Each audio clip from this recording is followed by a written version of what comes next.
I'm here to introduce our next speaker, John Putnam. John Putnam graduated from school in Carthage in 1962. He graduated in 1969 from the University of Missouri, and in 2007 from the Assemblies of God Theological Seminary. John has a long work history in various businesses as owner and manager. He's married since 1969, and he and his wife have 4 children that were all homeschooled. And guess what? They all went to great universities and graduated. They all dress themselves in the morning, too. John has been active in various community and service activities as well as political activities. He's strong in Missouri Right to Life and involved in education issues. He's also very active in political activities, like he's the Republican committeeman in Jasper County and the chairman of the Central Committee. He was a delegate to the Republican National Convention in 1996 in a very nice place, San Diego. He's the director of the 7th Fair Tax in the 7th Congressional District and state co-director. He's also organizer for the Southwest Missouri Conservative Network, organizer for the Tea Party Patriots, and state coordinator for Healthcare Compact. So, he's a true patriot. Please help me welcome John Putnam.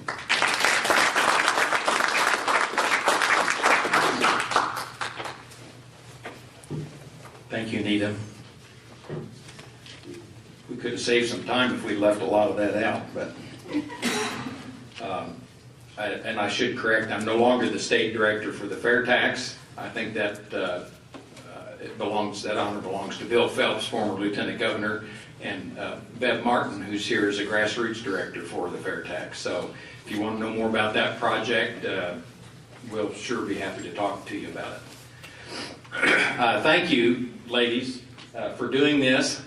I want to say that I believe these 3 women that have started Missouri Precinct Project are the Deborahs in Missouri of 2011. I guess we started this project. If you know who Deborah was in the Old Testament, seems like the men couldn't get around to furnishing a good judge in the nation of Israel, and a woman had to step up and do the job. Not that women are not just as capable, and many times they're more capable, but in this case, certainly these ladies remind me of Deborah. They are sounding the trumpet. I believe that this is the most important meeting being held in Missouri today. I know it seems small, but it is not the president that everybody's looking at, as Ruth has said. It is the precinct that holds the key to a long-term change in America. If you need to have that underscored, and I have a dozen different ways I'd like to do that, but let me just say that the man who's president now is president because one of the parties chose to stop throwing bombs, to put on a coat and tie, to cut their hair, and to join the precinct position and become the precinct committee women and committee men in the 1960s and 1970s, and now run that party. That is clear evidence that it will happen. It does take a little bit longer than the next election, but some of us started working on this a few years ago, and my assignment really is to talk about the nuts and bolts of the party structure, but I can't resist trying to impress people with the importance of this approach. The last thing I'll say about that is the ultimate authority in my own life and experience has become the Scripture. And if I were to ask you today who began the precinct strategy, who would you say from the Bible invented or recommended the strategy? Does it really go back that far? Jethro. This could very easily be called the Jethro Project. And I just want to read a passage to you from Exodus 18. It says, "It came about the next day that Moses sat to judge the people, and the people stood about Moses from the morning until the evening. Now, when Moses' father-in-law saw all that he was doing for the people, he said, "What is this thing you are doing for the people? Why do you alone sit as judge and all the people stand about you from morning until evening?" Moses said to his father-in-law, "Because these people come to me and inquire of God. When they have a dispute, it comes to me, and I judge between a man and his neighbor, and I make known the statutes of God and his laws." And Moses' father-in-law said to him, "The thing you are doing is not good. You will surely wear out both yourself, these people who are with you, and these people who are with you, for the task is too heavy for you. You cannot do it alone. Now listen to me." This is pretty stern advice. You ever gotten advice from your father-in-law? It's a serious time. "Now listen to me, and I will give you counsel, and God be with you. You be the people's representative before God, and you bring the disputes to God. Then teach them the statutes and make known to them the way in which they are to walk and the work that they are to do. Furthermore, you shall select out of all the people able men," qualification number 1, "who fear God," qualification number 2, "men of truth," number 3, "and those who hate dishonest gain." The old King James word there was covetousness. You know what covetousness is? It's wanting somebody else's stuff. And you know what the problem in America is right now? We're being run by a bunch of people that want other people's honestly earned stuff. Okay, so this is really right on for us today. "Let them judge the people at all times, and let it be that every major dispute they will bring to you, but every minor dispute they themselves will judge. So it will be easier for you, and they will bear the burden with you. If you do this thing, and God commands you," the word of the Lord, he's pretty direct here, saying, I know what God's will is here, "then you will be able to endure, and all these people will what? Will go to their place in peace." Is that what we've lost today? Is the peace that we once had in American society? I think so. So Moses listened to his father-in-law and did all that he had said. And Moses chose able men out of all of Israel and made them heads over the people, leaders of thousands, of hundreds, of 50s, and of 10s. And they judged the people at all times. The difficult disputes they would bring to Moses, but every minor dispute they themselves would judge. Then Moses bade his father-in-law farewell, and he went his way to his own land. So this is exactly the Precinct strategy. I hope there's a handout of somewhere, I think Judy was going to put it in, of Thomas Jefferson's statement about the importance of the precinct. Some of you may know this as the ward or the township, but the most universal term is the precinct. And I hope we'll have a chance to reflect on Thomas Jefferson's words about this. It's in a little blue piece of paper. Is that in the folders? Great. I didn't have a copy of it. So let me say that most people are suggesting that do you have this handout of mine yet? Has that been passed out? Yes. Okay.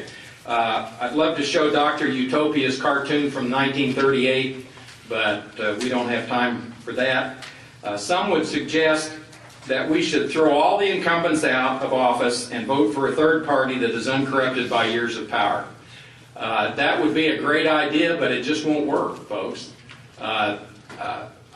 Yes, I work in the Republican Party. I'm here to say that I don't have a particular allegiance to the Republican Party. I'm a Christian and a conservative and a Republican in that order.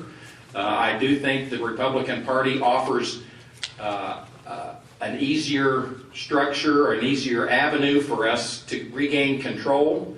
The chance of a third party coming along is not going to happen unless you have a better example than Ross Perot in 1992 when he got 18% of the vote and elected Bill Clinton. We have to infuse one of the parties, and I think we could take over either of the parties, any of the parties. There are other parties out there besides the two main ones, but the problem we face today is mostly caused not by corruption and party bosses at the top. Yes, they are there, but why are they there? They're because of the ignorance and the apathy of people at the grassroots level. And that's what we're trying to address here. So I have laid out the things that you need to understand about how this system works. This is true in all the major parties, but only the Republicans and the Democrats are organized enough to be players with enough clout to get somebody actually elected when the elections show up. So first thing you must understand is the political jurisdictions in the state of Missouri.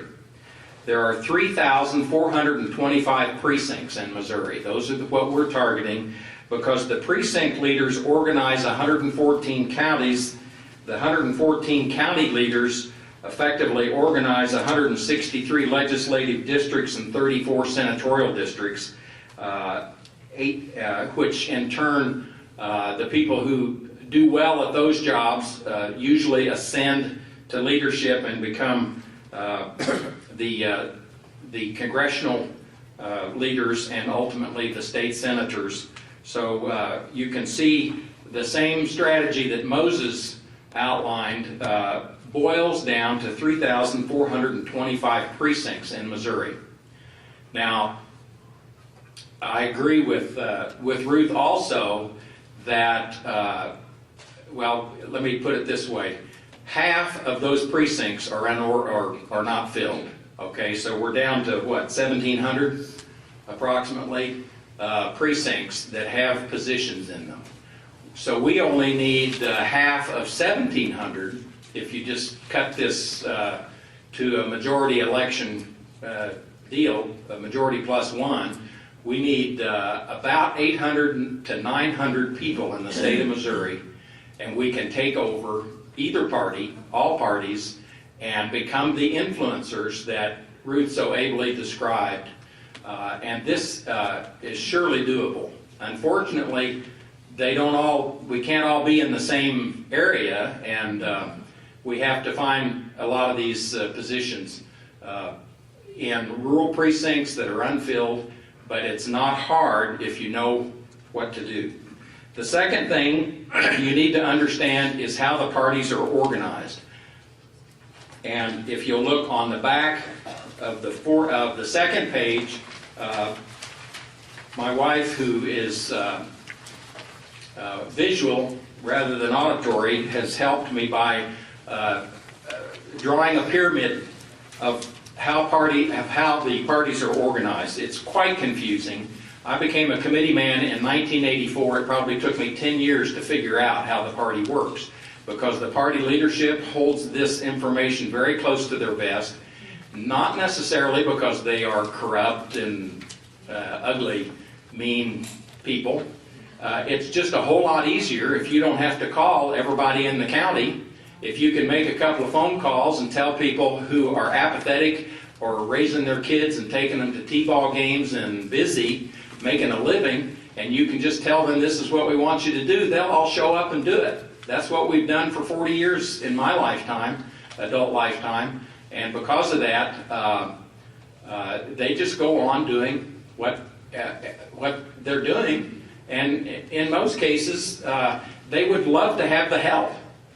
And they probably agree with you philosophically, but it's just been too much trouble to make certain things happen because they don't have the grassroots support. And so somebody calls from the top and says, this is what we want you to do at the next election, and they figure out how to do it. So in my county, Jasper County, there are 74 precincts at the bottom. We have two people, a man and a woman, in each of these precinct positions, so we have 148 precinct positions. Currently, we only have, I think, around 80 of those seats filled because most people think this is just boring or too much trouble. But we have a strong majority of those 80, and it's a very conservative county. We don't take our instructions from anybody. We figure out what's best for the people, what's constitutional, and we run the county that way. these county people come together right after the primary and elect legislative district chairman and vice chairman. There's a man and a woman who are elected as the chairman and the vice chairman for each legislative district in the county. That's what I say, 164. And those chairman and vice chairman, plus the county chairman and vice chairman that reside in a senatorial district, get together a couple of weeks later and elect. They become the senatorial district committee. Okay, I hope you can understand that. The precinct executives or chairman, vice chairman, women, become the legislative district chairman and vice chairman. Those people then make up the senatorial district committee. And they also staff or serve on the congressional district committee, which really doesn't have a lot of responsibility in terms of electing the hierarchy, but can play an important role in the whole process. But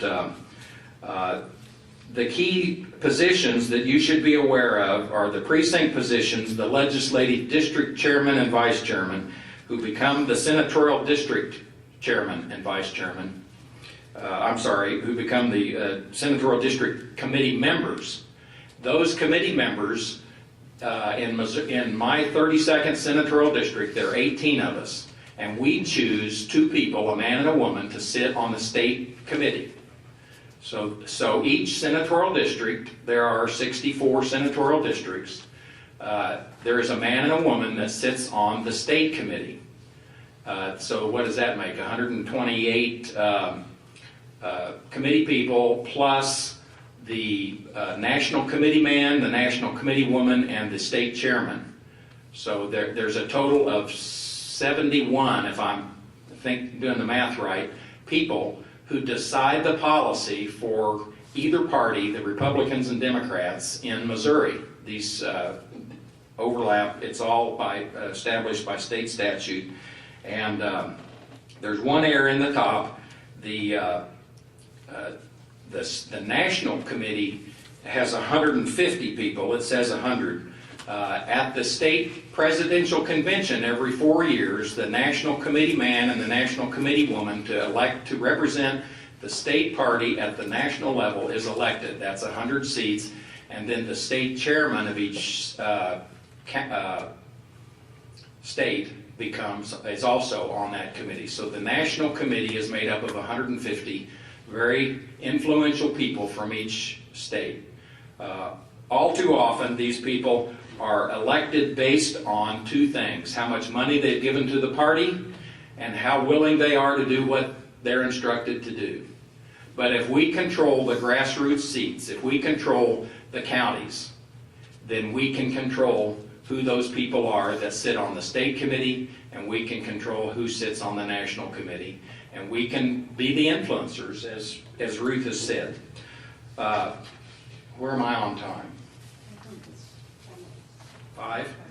Okay, I've written most of this out, so you can go ahead and read a lot of this. But the second thing is to understand the party structure. The third thing is to understand the duties of the precinct leaders. Those are, very succinctly, to elect your party leaders, as I have described, to identify the voters in your precinct, which is going to be talked about in detail as we go forward. And I want to highly recommend this website that's on your page called championthevote.com. This is incredible technology that will identify you. If you sign up, you'll be a champion to contact the people in your neighborhood. Very sophisticated marketing people have identified your neighbors and your precinct who are unregistered, conservative voters. Maybe they subscribe to Christianity Today magazine, or maybe they bought Sarah Palin's book, Going Rogue. And they've tracked all this, and they know who's registered and who's not registered, and they will show, using Google Earth technology, they will show where your house is with a blue dot and where all the unregistered conservative, probably Christian voters are right next to you in your precinct. Their goal is to register 5 million people after the same fashion that not exactly the same fashion that Acorn has used, but they understand that if we could up the conservative voter pool by 5 million people, we can probably avoid what the Democrats have planned for us, which is to try to energize the liberal voters to continue to vote, to take your stuff and give it away to somebody else. So that voter identification job is largely your job if you sign up for this. The people at Champion the Vote are making it very easy for us to do that. And then third, assist in the Get Out the Vote campaign, not thinking necessarily about the general election, but we've got to think more about the primary election, because if you don't like who is elected at the general election, it's because of who got nominated at the primary level. And if you don't like who got the primary nomination, you better back all the way up to the next section that shows when the filing takes place for these positions. And so you've got to understand the election calendar, which is point 4 on your handout, and the ones that you really need to be aware of in the context that we're talking about. All the election dates are there, but the ones you really need to be aware of, number C, February 28th to March 27th, you will go down and file for not just a for a legislative district position or state senator position or the visible offices, but you will file for precinct positions. Most of the time, you don't know about these because Missouri moved 15 years ago not to put them on the ballot unless they're contested. If just one person signs up, why should we spend the money to print extra ballots? So you haven't seen this position. The average 90% of the people I talk to at tea parties don't even know this position exists anymore. But you go to your county, some townships and wards require you to bring a petition that shows 10 other people want you to be their representative. In my county, I just go in and fill out a piece of paper. Since 1984, only one time has anybody ever else filed against me. And so I've been elected by default because nobody else shows up. That's what we're talking about here. If we show up, we control the agenda. Now, I'd like to talk a little bit more about how to get elected if you're challenged, how to run if somebody else is already in the seat. Toward that end, the first thing you probably need to do is find out if they're a constitutional conservative or not. And I've put 2 handouts in the back of this page that are 12 questions you can ask anybody at any level of office and determine whether they're constitutional conservatives or not. It's based on the 5,000-year leap and questions that have been developed by the National Center for Constitutional Studies. I've used it for years in interviewing candidates, and it's just a checkoff box that will guide your interviews with anybody running for office. And that should hopefully help you determine whether you should run for this position or not. If there's a good constitutional conservative that's in there and experienced, I would recommend that you go to them and you say, I want to become your understudy. I want to spend the next 2 years doing what you do, helping you do what you're supposed to do. In many cases, you'll find these people have not even been showing up for the meetings. They've just been doing what somebody else told them to do. If they haven't been active, if they haven't been going to meetings, then you should file against them. You should go on your computer and get a Word document out and make a 3-column piece of paper and put your picture on it and put a little list of your qualifications and go to the houses in your precinct. Now, don't go to every house in your precinct. Go to your county chairman, to your county clerk, and get a list of who votes in the primary elections. They can give you a list. In my county, I've got 500 registered voters in my precinct. Only 100 of them show up to vote. And technology today allows us to give you that list in street walking order. So you just go down a street and you say, these people don't vote, these people do. Go down there, knock on the door, shake their hand. I want to be your precinct representative at the party level. give them your flyer, so they'll put that up on the refrigerator. When it comes vote time, if you're challenged, they will be there. That's how it works. It's you don't even have to have a platform, but if you ask a couple of questions, you quickly determine what they want to see. I have to stop. The rest of the important elections here are in bold.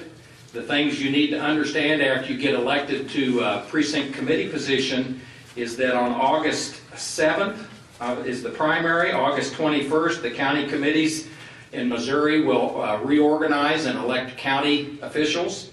On the 22nd, they will elect legislative district chairman and vice chairman. On August 25th, they will elect senatorial district committee chairman and vice chairman. On August 28th, they will reorganize the congressional district.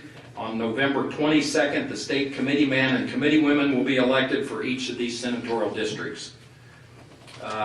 I was supposed to talk about the caucus system that's coming up. The caucus system for each presidential election year is a little different.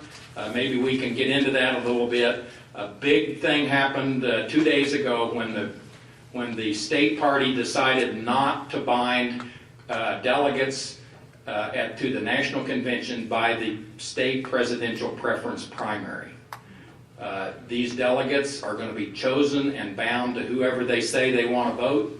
It puts the nomination, the Missouri delegates, about 50 Missouri delegates, in the hands of the people that care the most and are the best informed. I'm a big believer in the caucus system. I think the presidential primary system, and there are reasons for that, but we're going back to the old way this time.